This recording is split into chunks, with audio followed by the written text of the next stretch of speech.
একজন অন্ধ মহিলা, চোখের মধ্যে কালো গ্লাস দিয়ে একজন অন্ধ মহিলা মনের ভিতরে হাত তুলে তামান্না করছে যে আমাকে 1 মিনিট মঞ্চের মধ্যে দাঁড়িয়ে একটু বক্তব্য দেওয়ার সুযোগ দেন, আমি 1 মিনিট বক্তব্য দেব। আমি অন্ধ একজন মহিলা। অন্ধ মহিলাটাকে মঞ্চের মধ্যে তুলে আনলে, লাউড স্পিকারের সামনে যখন দাঁড় করে দিল, মাইকের সামনে দাঁড়িয়ে আকাশের দিকে তাকিয়ে মহিলাটা কান্দে আর আল্লাহকে বলে, আল্লাহ গো, আমাকে 5টা মিনিটের জন্য আমার চোখের দৃষ্টিটা ফিরে দাও না আল্লাহ, আমাকে 5টা মিনিটের জন্য চোখের আলোটা ফিরে দাও। কেন? কারণ আমি আমার নেতা তারেক রহমানের চেহারাটা একটা নজর আমি শুধু দেখব, আমি তারেক রহমানের স্ত্রী জুবাইদা রহমানের চেহারাটা আমি শুধু একবার দেখব। মহিলাটার আত্মনাদে তারেক রহমান তার চেহারার দিকে তাকাইয়া মায়ের কথা খেয়াল করে কান্দে, বাবার কথা খেয়াল করে কান্দে। আমার ভাইজান, আমার বন্ধুগণ, এই মহিলাটা কি এমন পরিচয় যেই মহিলাটা 5 মিনিটের জন্য চোখের দৃষ্টি ফিরাইছে আল্লাহর কাছে তারেক রহমানকে দেখার জন্য। আমি মহিলার উদ্দেশ্যে বলবো, না মা না, বরং তুমি আল্লাহর কাছে এই বলে যদি দোয়া করতে, আল্লাহ আমার 5টা মিনিট আমার চোখের দৃষ্টিটা ফিরে দাও, আমি তোমার কোরআনটা এক নজর দেখব, আমি তোমার এই পৃথিবীর নাজ নিয়ামত একবার দেখে আলহামদুলিল্লাহ বলবো, এবং আমার চোখের দৃষ্টি দিয়ে আমার বাবা মার চেহারাটা এক নজর দেখবো। বাবা মার চেহারার দিকে যদি কেউ এক নজর তাকায়, একটা মকবুলিয়াত হজের সমতুল্য সওয়াব তার আমলনামায় দান করে। একটু চিৎকার দিয়ে জোরে বলা যায় না আল্লাহু আকবার। বাংলাদেশের একজন সাবেক সেনা প্রধানের সন্তান, নাম তার তারেক রহমান। বাংলাদেশে লন্ডন থেকে 17 বছর পর বাংলাদেশের মধ্যে আসার পরে 3 দিনের পর তার মাকে হারাইলো। বাবা তো বহু তাকে মারা গেছে, তার ছোট্ট একটা আদরের ভাই কোকো মারা গেছে। মাও নাই, বাবাও নাই, ভাইও নাই। আপন বলতে তারেক রহমানের আর বাংলার জমিনে আর কেউ নাই। আপন বলতে এখন জনগণই তার আপন। জোরে বলুন ঠিক কিনা? দল যে পারেন সেই হোক, যেই দলে সাপোর্ট করেন আপনার রুচির ব্যাপার।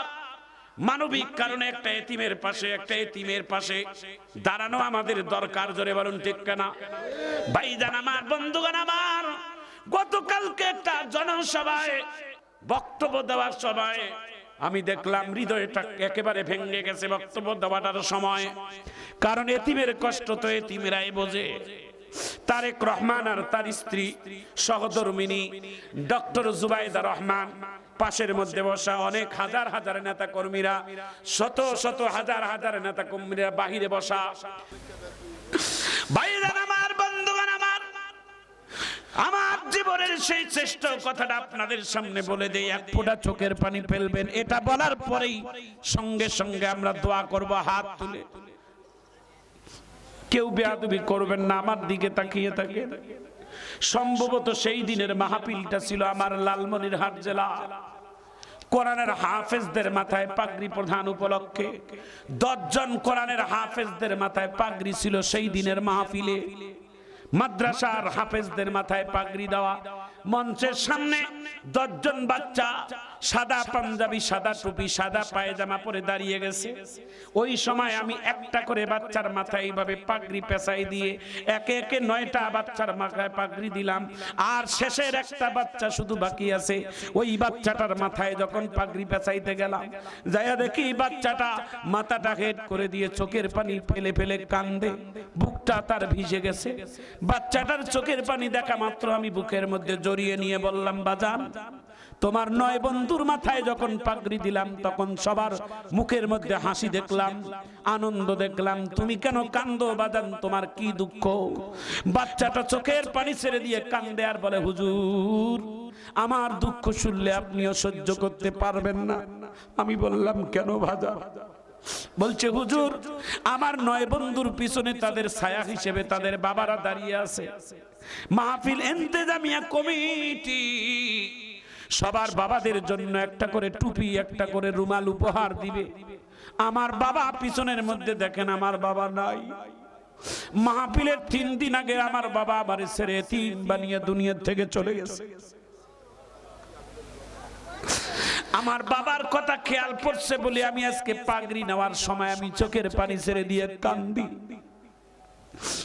বাচ্চাটার এমন কথা শোনার পরে মঞ্চের মধ্যে যত উপস্থিত ছিল সবাই তখন কান্দে, আমি নিজেও কান্দি, জনগণ কান্দে। বাচ্চাটাকে বুকে জড়াই নিয়ে বললাম, বাজান, যার বাবা নাই তার মা হচ্ছেন বাবা।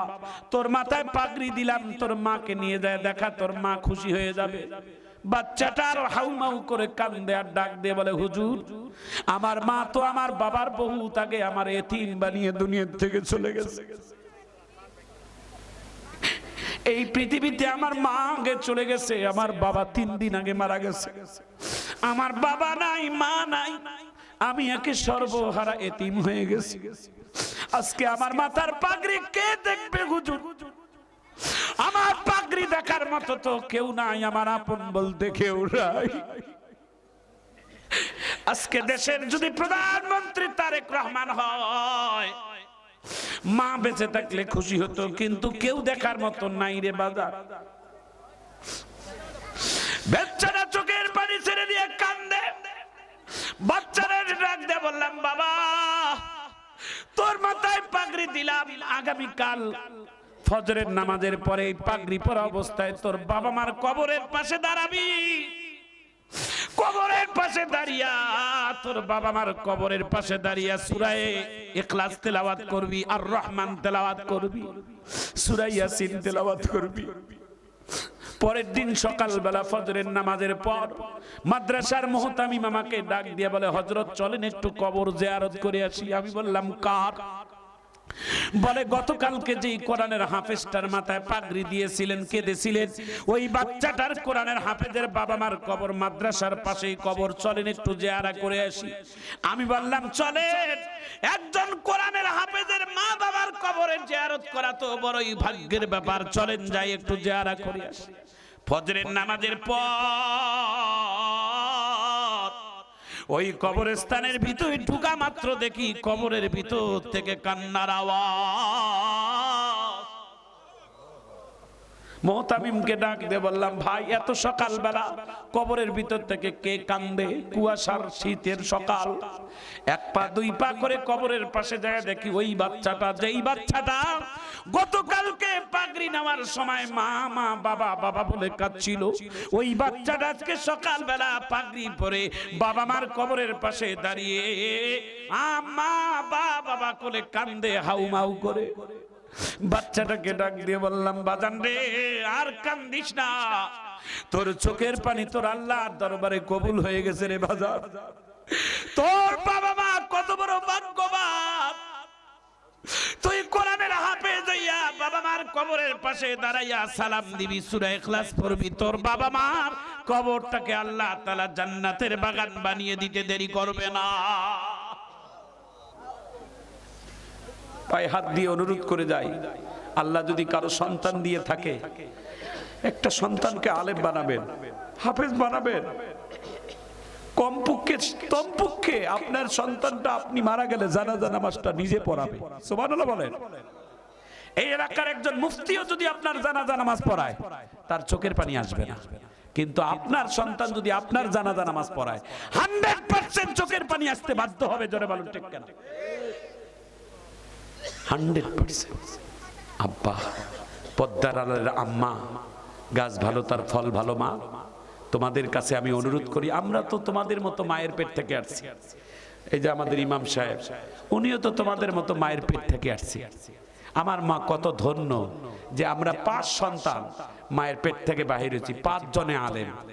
বাবা যেই দিন মারা যায়, বাবাও ছিলেন আলেম। বাবাই যেদিন মারা যায়, বাবার কত ছাত্ররা হাফেজ আলেম ছিল। আমার 3 বোন জামাই, 3 জনে আলেম, 5 ভাই 5 জনে আলেম। বাবা মারা যাওয়ার পরে শত শত হাজার হাজার ছাত্র আলেম ওলামা জানাজা নামাজে অ্যাটেন্ড করছে। মা তো ছিল, মাকে যা বললাম, আম্মা, মাবার জানাজা নামাজ পড়ার মতো 3 জামাই, 5 সন্তান, সবাই উপযুক্ত, মোটামুটি সবাই জানাজা নামাজ পড়াইতে পারবে, সবাই আলেম। তবে আপনি সভাপতি, আপনি হলেন এখন মা, আপনি বলেন আমরা কোন সন্তান বাবার জানাজা নামাজ পড়াবো? আপনি যাকে বলবেন সেই হবে ভাগ্যবান সন্তান। মা চোখের পানি মুছে বলছে, বাজান, আমার মৃত্যুর 3 দিন আগে তোর বাবাই বলছে যে আমার তো সবাই জানাজা নামাজ পড়াইতে পারবে, তবে আমার সব থেকে ছোট্ট ছেলেটা, যে ছেলেটা এখনো আমি তার বিয়ে শাদী দিতে পারি নাই, টাকা পয়সা জন সম্পদ কিছুই করে দিতে পারি নাই, সেই ছেলেটাই যেন আমার জানাজা নামাজ পড়ায়। মানে আমার কপালে আল্লাহ লেখেছে। আমি সেই দিন আল্লাহর কাছে বাবার সামনে দাঁড়িয়ে বলছিলাম, আল্লাহ আমি যেমন আমার বাবার জানাজা নামাজ পড়াইলাম, আমাকে যদি কোনোদিন একটা সন্তান দাও, আমিও যেন আলেম বানাইতে পারি, আমিও মারা গেলে আমার সন্তানটা যেন জানাজা নামাজ পড়ায়। আল্লাহ আমার একটা সন্তান দিছে, ছেলে হাফেজ আলেম হয়ে গেছে আলহামদুলিল্লাহ। আমি আমার ছেলেটাকে বলছি, বাবা যদি আমি মারা যাই আর তুমি বেঁচে থাকো, সেই দিন তুমি আমার জন্য জানাজা নামাজ পড়াবা। কারণ বাবার জানাজা নামাজে কোনো সন্তান যদি দাঁড়ায়, এই দিকে তাকান, আপনার বাবার লাশ, আর আমার এই এলাকার মুফতি সাহেব যদি জানাজা নামাজ পড়ে, আল্লাহু আকবার, সুবহানাকা আল্লাহুম্মা ওয়া বিহামদিকা ওয়া তাবারাকা ইসমুকা ওয়া তাআলা জাদ্দুকা ওয়া জাল্লা সানাউকা ওয়া লা ইলাহা গায়রুক, আল্লাহু আকবার, আল্লাহুম্মা সাল্লি আলা মুহাম্মদ ওয়া আলা আলি মুহাম্মদ, আল্লাহু আকবার, আল্লাহুম্মা ইগফির লি হাইয়িনা ওয়া মাইয়িতিনা, আল্লাহু আকবার, আসসালামু আলাইকুম রাহমাতুল্লাহ, আসসালামু আলাইকুম রাহমাতুল্লাহ। কিন্তু আপনার সন্তান জানাজা নামাজ পড়াবে এইভাবে নয়। আপনার সন্তান বলবে আল্লাহু আকবার, চোখের পানি ফেলাই আবার বলবে আল্লাহু আকবার। সন্তানের চোখের পানি জমিনে পড়ার আগে তার বাপ মাকে ক্ষমা করে দিবে। এই কলিজার টুকরো যুবক ভাইয়েরা, আজকে ওসমান হাদি মারা গেল না? ওসমান হাদির জানাজা নামাজ কে পড়াইছে? তার আপন মায়ের পেটের ভাই। সুবহানাল্লাহ বলে। বংশের মধ্যে যদি একটা আলেম থাকে, গোটা বংশের জানাজা নামাজ ওই আলেমটা দিয়ে এনাফ হবে। আল্লাহু আকবার বলেন। এই জন্য আলেমদের সাথে ভালো ব্যবহার করবেন। এই এলাকার যত আলেম, আমি সমস্ত আলেমদেরকে আপনাদের বুকের মাথার তাজ বানাই রাখবেন। এলাকার পাড়ার আলেম, আমি ওয়াজ করে চলে যাবো, আর কোনোদিন পাবেন না আমারে, কিন্তু এলাকার আলেমেরা সবসময় আপনাদের পাশে থাকবে, ঠিক কিনা বলেন?